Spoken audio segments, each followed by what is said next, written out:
goes down, we sing along.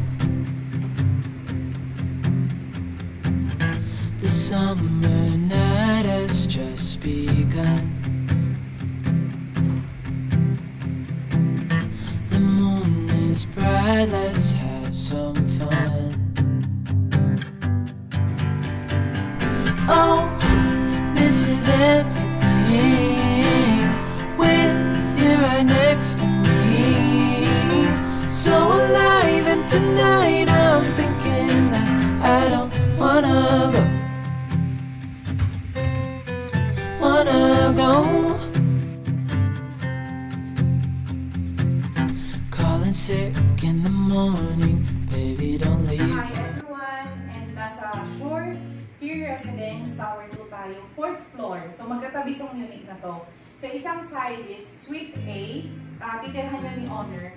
Ito is ready na for rent. So minamarket namin siya ng 35,000, hopefully may kumuha. So ito, it's a collaboration with Suki and the unit owner.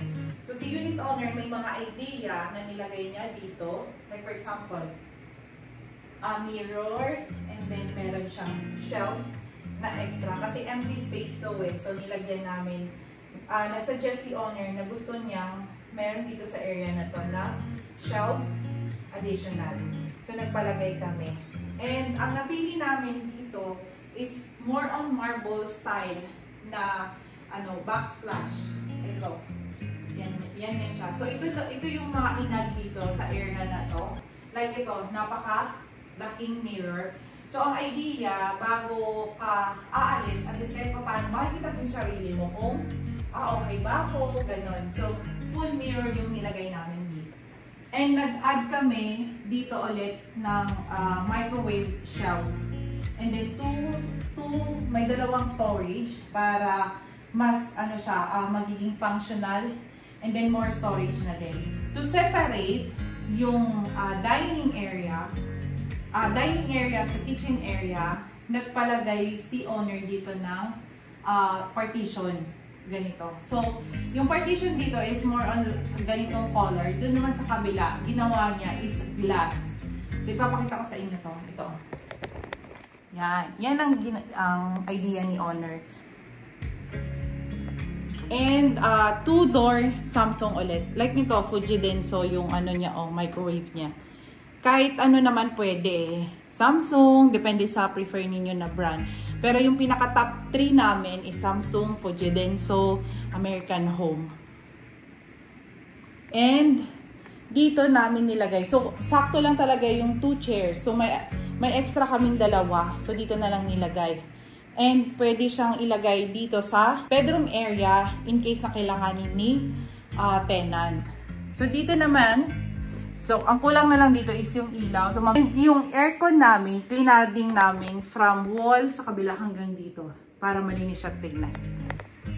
And leather ulit na may diamond na bed frame ang nilagay namin. And simple lang na 2-door dito sa cabinet niya.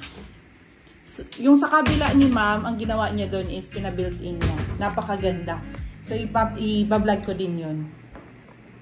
Nagpalagay siya dito ng mirror na parang accent lang. Para in case mukha siyang mas maaliwalas din. And nag-request siya na yung fan light dito is ito. So, idea ni owner yan na yan yung fan light na ilagay dito. And tignan nyo, ginawa namin yung entertainment area dito.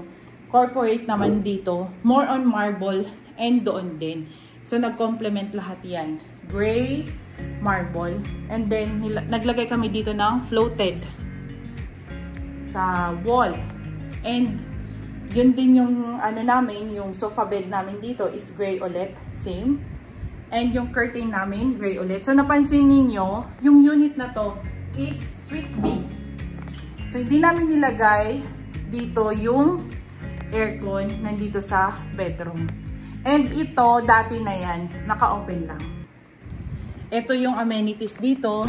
Napansin ko lang nilinis nila. Baka i-open na to.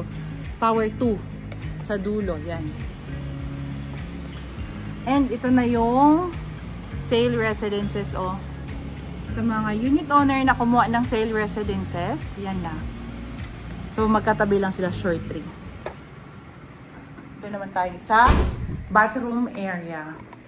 Sa bathroom area, nag-additional dito si owner ng cabinet. So, same din ang design. And dito, shelves.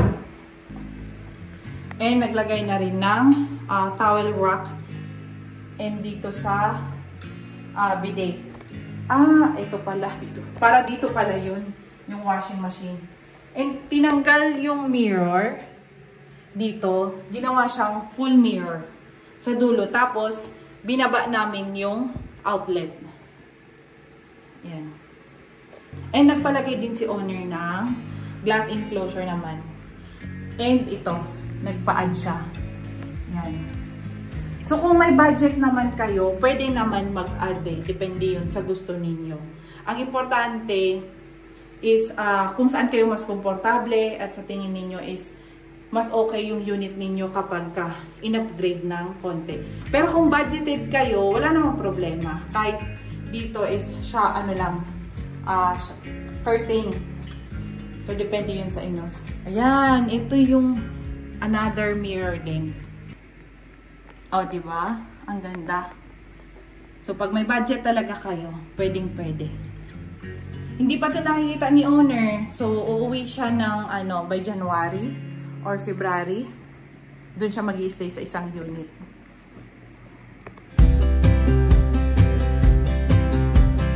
I would be up waiting for you if you had to leave. I would wait a lifetime if you were at sea.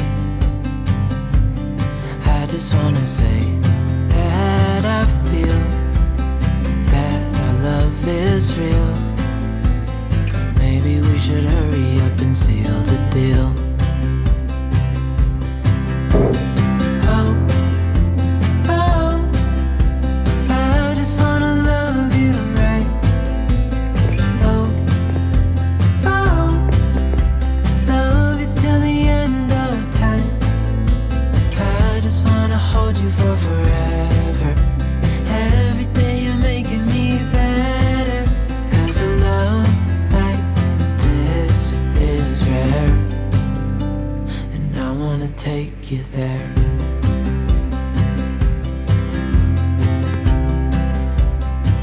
Nakita ko na sa inyo yung unit dito. So, in case if you're interested to avail our services, just email us at inquiry@talktoteamdale.com. See you in my next vlog and see you next year. Bye! I would give it all away to do it all again. Make our love a story that would never end. Never thought I'd feel so alive, looking in your eyes. I just wanna love you till the day I die. Oh, oh, I just wanna love you right. Oh. And marami na palang store dito. Sa Shore 3 ang open. So, ang ginawa ng SMDC, sa Shore 1, more on food, ang more on food, ang establishment doon. Dito naman sa area ng Shore 3 is more on, spa, beauty, ganon. So, next time, iba-vlog ko para ma-update kayo. So, don't forget to like and subscribe sa YouTube channel ko.